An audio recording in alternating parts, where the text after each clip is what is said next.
এবার আসেন, আমাদেরকে আল্লাহ দুনিয়াতে পাঠাইছেন, ঠিক আছে, তা আমাদেরকে পাঠাইলেন কেন? সূরা জারিয়াতের 56 নম্বর আয়াতে আল্লাহ বলেন, ওয়ামা খালাকতুল জিন্না ওয়াল ইনসা ইল্লা লিয়াবুদুন। মানুষ এবং জিনকে সৃষ্টি করেছি আমার ইবাদত করার জন্য। মানুষ এবং জিনকে সৃষ্টি করেছি আমার ইবাদত করার জন্য। এখন কথা হলো, ইবাদতটা কেমন করবেন?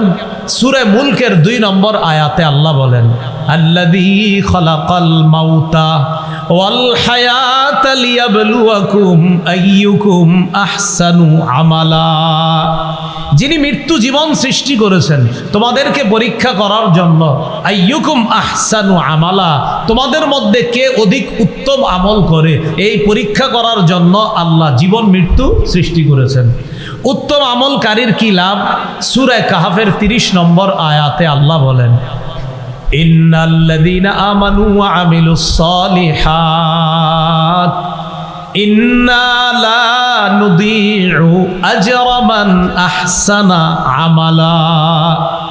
যে ব্যক্তি ঈমান আনে এবং নেক কাজ করে, আমি আল্লাহ ওয়াদা করলাম, লা নুদিউ আজরা মান আহসানা আমালা, যে উত্তম আমল করে আমি আল্লাহ তার প্রতিদান নষ্ট করব না বলে আমি আল্লাহ ওয়াদা করলাম। যে ব্যক্তি উত্তম আমল করে তার প্রতিদান আল্লাহ নষ্ট করবে না।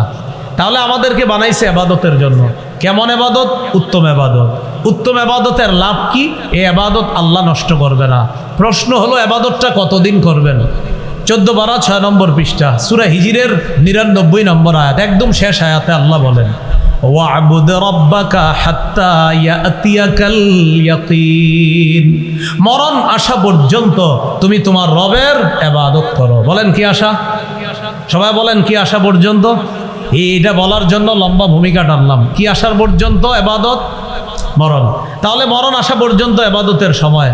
মরণ আসলে আর কিন্তু ইবাদত করতে পারবেন না। এখন কথা হলো, মরণ আসবে কবে? সূরা লোকমানের 34 নম্বর আয়াতে আল্লাহ বলেন, 5টি বিষয় আল্লাহ ছাড়া কেউ জানে না। ইন্নাল্লাহা ইনদাহু ইলমুস সাআহ। 1 নাম্বার কিয়ামতের জ্ঞান, এটা আল্লাহর কাছে আছে। ওয়ায়ুনাজ্জিলুল গায়স, বৃষ্টি আল্লাহ নাজিল করেন।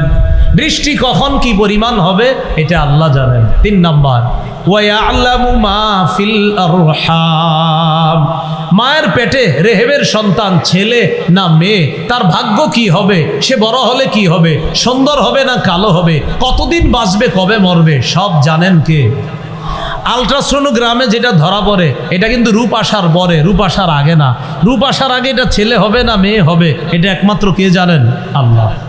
এ গেল 3 নাম্বার। 4, ওয়ামা তাদরি নাফসুম মাযা তাকসিবু গাদা, কোনো মানুষ জানে না সে আগামীকাল কি উপার্জন করবে। 5, ওয়ামা তাদরি নাফসুম বিআই আরদিন তামুত, কোনো মানুষ জানে না কোথায় সে মৃত্যুবরণ করবে। তাহলে মৃত্যু কবে হবে এটা মানুষ জানে না, এটা জানে কে? আল্লাহ। বলেন মৃত্যু হবে এটা কেউ জানে না, কে জানে? আল্লাহ।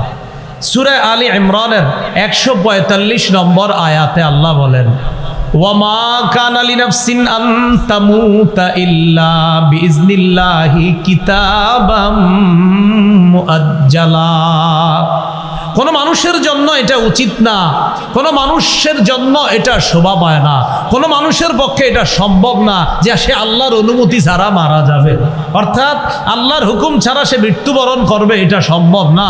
বরং ইল্লা কিতাবাম মুআজ্জালা, বিইজনিল্লাহি কিতাবাম মুআজ্জালা, আল্লাহর হুকুমে সে মরবে।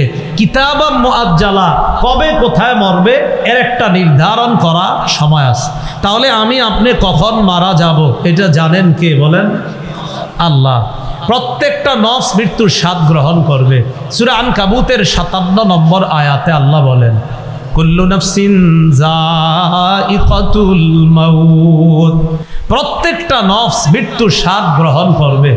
সূরা নিসার 78 নম্বর আয়াতে আল্লাহ বলেন, আইনামা তাকুনু ইউদরিকুমুল মাউত, তোমরা যেখানে থাকো মৃত্যু তোমাদেরকে পাকড়াও করবে, এতে কোনো সন্দেহ নাই।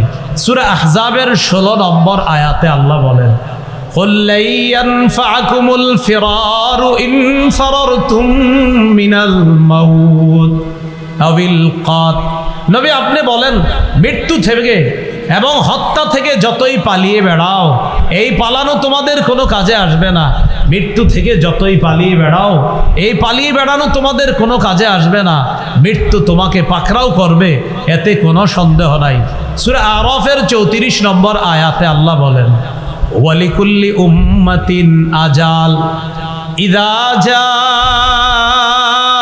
আজালুহুম ফালা ইস্তাখিরুনা সাআ ওয়ালা ইস্তাকদিমুন।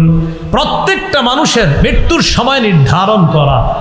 যখন তার মৃত্যু এসে যাবে, আগেও হবে না পরেও হবে না, ওই সময় মৃত্যুবরণ করবে যখন তার মৃত্যুর সময় নির্ধারণ করা। সূরা ইউনূসের 49 নম্বর আয়াতে আছে লিকুল্লি উম্মাতিন আজাল। আরফের 34 আছে ওয়ালিকুল্লি উম্মাতিন আজাল, আর ইউনূসের 49 নম্বর আয়াতে আছে লিকুল্লি উম্মাতিন আজাল। প্রত্যেকটা মানুষের মৃত্যুর সময় নির্ধারণ করা। বিশ্বাস করেন আমার আপনার আমাদের সবাই মৃত্যুর সময় নির্ধারণ করা। হযরত মাওলানা মুফতি মুফিজুল ইসলাম রহমতুল্লাহি আলাই চলে গেলেন, অথচ ওনার ওস্তাদ বয়ান করছে। ওনার ওস্তাদ বয়ান করছে না, তো ওস্তাদের আগে ছাত্র বিদায় নিচ্ছে।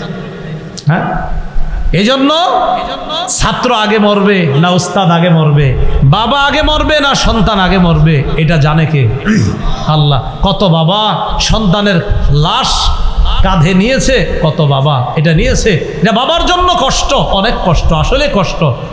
কিন্তু সন্তান ও বাবার লাশ নেওয়া এটাও অনেক কষ্ট। আল্লাহ সব বাবা যারা কবরে আছে সেই বাবাদের কবরগুলো আল্লাহ জান্নাতের বাগান বানাবেন।